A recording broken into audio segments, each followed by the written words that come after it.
Assalamu alaikum wa rahmatullahi wa barakatuh, mes chers frères et sœurs. Aujourd'hui, un sujet brûlant secoue les croyants, en particulier ici en France. Certains individus se lèvent et osent dire « Je suis le Mahdi » ou insinuent qu'ils auraient un rôle divin spécial dans la fin des temps.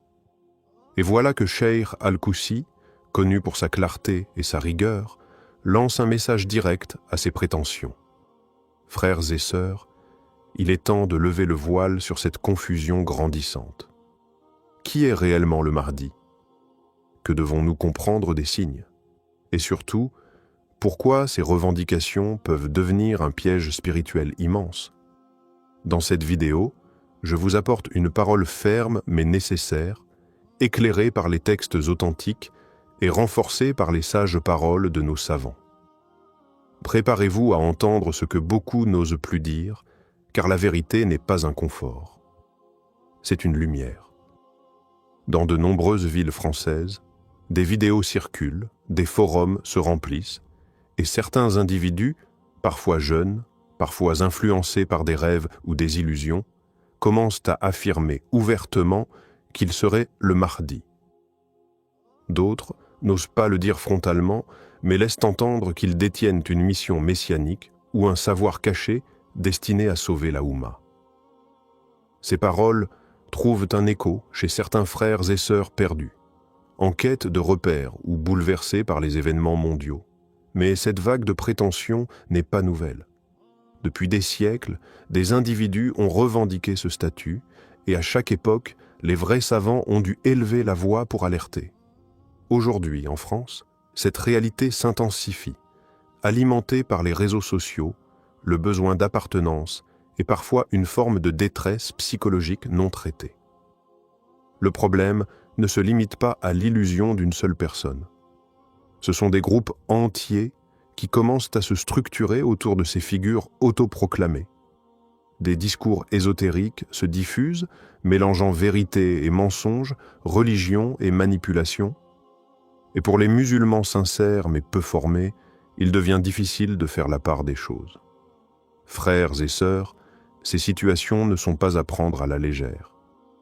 Car derrière cette multiplication de Mahdi autoproclamés se cache une épreuve de taille, celle de la fitna, de la division et de la déviation. Frères et sœurs, face à toutes ces confusions, il est impératif de revenir aux sources claires de l'islam. Le Mahdi n'est pas un concept vague ou mystérieux.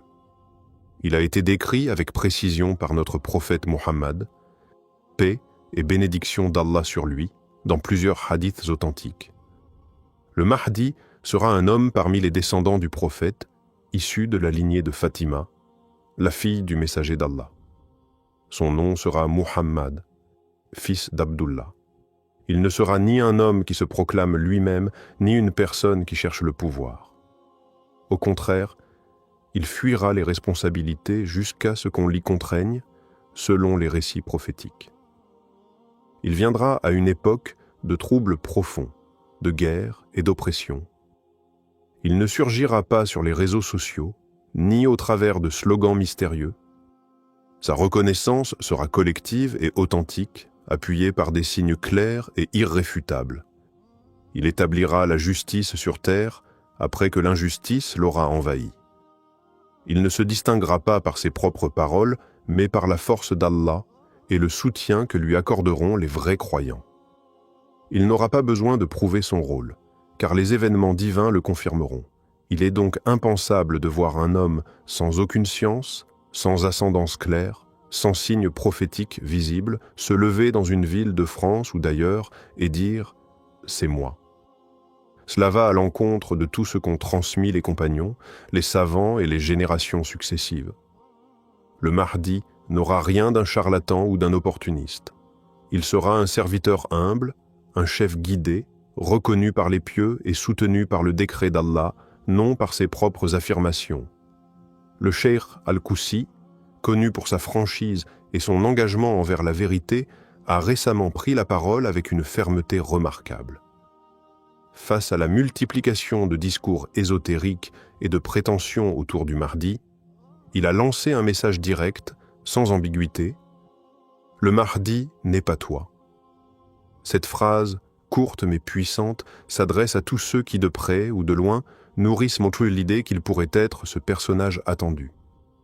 Ce message est aussi une piqûre de rappel à toute la communauté. Le Mahdi n'est pas un rôle que l'on s'attribue. C'est un décret divin, une mission lourde confiée par Allah, et non un rêve de grandeur spirituelle ou une fuite des responsabilités humaines. Le Cheikh a mis en garde contre ces prétentions dangereuses qui, sous des apparences de piété ou de révélation personnelle, conduisent à la division, à l'orgueil spirituel, voire à la perte totale. Il a rappelé que les signes de la fin des temps doivent être pris avec sérieux, prudence et humilité. Ce n'est pas un jeu d'interprétation personnelle, ni une compétition entre celui qui aurait reçu un rêve, une vision ou une intuition particulière. C'est un sujet grave, transmis par la prophétie, encadré par la science et réservé à l'invisible que seul Allah maîtrise. Dans ses paroles, Cheikh Al-Koussi s'adresse aussi aux jeunes musulmans de France, souvent pris entre un système oppressant et un besoin profond de sens. Il leur dit, en substance, ce n'est pas dans l'illusion d'être un sauveur que tu seras utile à ta communauté. C'est dans l'effort sincère, dans la droiture, dans l'adoration authentique et dans la patience. Si le Mahdi doit venir, il viendra selon le plan d'Allah et il n'aura pas besoin d'annoncer sa venue sur une vidéo ou de prouver quoi que ce soit à qui que ce soit. Enfin, le Cheikh appelle à revenir à la science traditionnelle, aux savants enracinés, à la sagesse prophétique. Il nous dit « Méfiez-vous de ceux qui ne citent ni les sources claires, ni les savants reconnus. Car lorsqu'on délaisse la lumière de la science, on devient la proie de ses propres illusions. Et parfois, la pire illusion, c'est celle de se croire élu, alors qu'on n'est même pas guidé. Lorsqu'un individu prétend être le Mahdi, il ne crée pas simplement un malaise passager. Il déclenche une chaîne de conséquences spirituelles, sociales et mentales qui peuvent profondément affecter la communauté musulmane. Le premier danger est la confusion. Des frères et sœurs sincères, mais peu instruits, peuvent être trompés par des discours chargés d'émotions, des références manipulées ou des récits flous. Ils voient dans ces personnages une lumière, une solution ou même une mission, et ils s'engagent, pensant servir Allah, alors qu'ils sont en train de s'éloigner des bases mêmes de la foi authentique. Le deuxième danger est la division. Une communauté faible en science, déjà éprouvée par les difficultés sociales et politiques, devient vulnérable à la fitna. Des groupes se forment autour de ces prétendus guides, des tensions émergent entre les croyants, et au lieu de s'unir autour du Coran, de la Sunna et des savants, certains se rassemblent autour d'un homme, d'un récit ou d'une prétendue mission céleste. Ce schisme affaiblit la Oumma, il détourne l'énergie collective vers des luttes internes et il écarte les musulmans des vrais combats, la réforme de soi, l'éducation, la solidarité et la darwa. Le troisième danger est plus subtil mais tout aussi grave, la perte de repères. Lorsqu'on voit des gens se proclamer Mahdi et qu'aucun savant ne valide leurs propos, cela crée une perte de confiance dans la structure spirituelle de l'islam. Certains jeunes en viennent à rejeter les institutions religieuses, à mépriser les savants, à croire qu'ils doivent eux-mêmes recevoir leur propre révélation. Cela mène à une forme d'anarchie spirituelle où chacun devient son propre prophète, son propre mufti, son propre sauveur. C'est exactement ce contre quoi le prophète nous a mis en garde. Des temps de confusion où le menteur sera cru et où le véridique sera accusé. Frères et sœurs, ne laissons pas les illusions d'un homme diviser ce qu'Allah a ordonné d'unir. Le vrai Mahdi ne semera jamais la fitna. Il sera unificateur, humble et guidé par la lumière divine, pas par l'ego. Face à ces prétentions et à la confusion qui règne autour du personnage du Mahdi, il est essentiel de savoir comment réagir, et cela passe par un retour à la base de notre foi. Le croyant doit se recentrer sur les enseignements clairs du Coran et de la Sunna. La première attitude à adopter est la prudence. Il ne faut jamais se laisser emporter par les apparences, par des discours séduisants ou des prétentions mystiques. Le Mahdi viendra lorsque les signes annoncés par le prophète se seront manifestés, mais il ne viendra pas en se proclamant à l'avance. Aucune révélation personnelle, aucun rêve, aucun charlatan ne peut changer ce que le prophète a déjà décrit. La deuxième attitude est l'engagement dans la recherche de la connaissance. Chaque musulman doit se consacrer à l'étude sérieuse de la science islamique, comprendre le Coran, étudier les hadiths authentiques, apprendre les fondements de notre foi auprès des savants légitimes. Ne laissons pas l'ignorance nous guider vers des chemins erronés. Le prophète, paix et bénédiction d'Allah sur lui, a dit « L'ignorance est la plus grande ennemie de l'homme. » En renforçant notre compréhension de l'islam, nous pouvons discerner la vérité du faux et éviter de tomber dans le piège de ceux qui cherchent à nous égarer. Ensuite, il est impératif de se concentrer sur l'unité de la Ummah. Les divisions créées par ces fausses annonces ne doivent pas nous faire oublier notre véritable mission, l'adoration d'Allah, la propagation de la vérité et l'aide aux autres. Nous devons rester unis dans notre amour pour le prophète et dans notre foi en la justice divine. Le Mahdi viendra dans un moment où les musulmans auront besoin de se rassembler, pas de se diviser davantage. Il est donc crucial de bâtir une communauté forte fondée sur la science, la compréhension mutuelle et la solidarité. Enfin, soyons conscients que l'attente du Mahdi ne doit pas nous rendre passifs. Si certains se concentrent sur des fausses proclamations, le croyant averti ne doit pas se détourner de l'action. Nous devons continuer à œuvrer pour la justice, lutter contre l'injustice, renforcer notre foi et préparer nos cœurs à la venue de ce jour béni. Car même si le Mahdi doit apparaître, il nous appartient de préparer la voie pour sa venue par notre propre engagement spirituel et nos actions concrètes.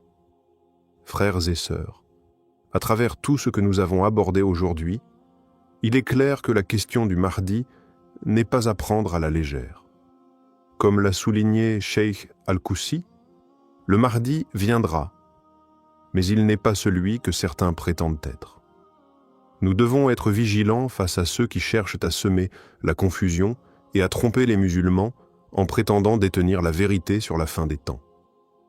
Mais il est aussi essentiel de se rappeler que la véritable préparation ne réside pas dans la spéculation ou l'illusion, mais dans une vie d'adoration sincère et de respect des enseignements authentiques de l'islam. Notre foi en Allah et notre patience sont des clés essentielles pour surmonter les épreuves qui précéderont l'apparition du Mahdi. Ces épreuves ne sont pas une raison de nous détourner de notre engagement spirituel, mais au contraire, un moyen de renforcer notre foi et notre résilience. Nous devons rester ancrés dans la vérité, chercher la science, prier avec dévotion et être prêts à accueillir la venue de notre bien-aimé Mahdi lorsque le moment sera venu selon le plan parfait d'Allah. Rappelons-nous également qu'Allah, dans sa sagesse infinie, connaît le meilleur moment pour faire apparaître le Mahdi.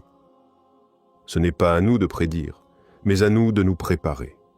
Préparer notre cœur, renforcer notre piété et purifier nos intentions, que nos actions quotidiennes reflètent les enseignements du prophète, que nous vivions dans la sincérité, l'humilité et la patience, et que nous ne nous laissions pas détourner par des illusions. Frères et sœurs, l'important n'est pas de chercher à savoir quand le Mahdi viendra, mais de savoir comment nous vivons en attendant ce jour. Préparons-nous en renforçant nos liens avec Allah, en étant des exemples de bonté et de justice, et en nous unissant dans la quête de la vérité. Le Mahdi sera un leader divinement guidé, mais il viendra pour unifier, non pour diviser. Soyons unis dans notre foi et notre espoir en la miséricorde d'Allah. Qu'Allah nous protège de l'égarement et nous accorde la sagesse et la patience pour naviguer dans les épreuves de ces temps. Qu'il nous guide vers la vérité, qu'il nous accorde de voir les signes clairement et de rester fermes dans notre foi. Assalamu alaykum wa rahmatullahi wa barakatuh.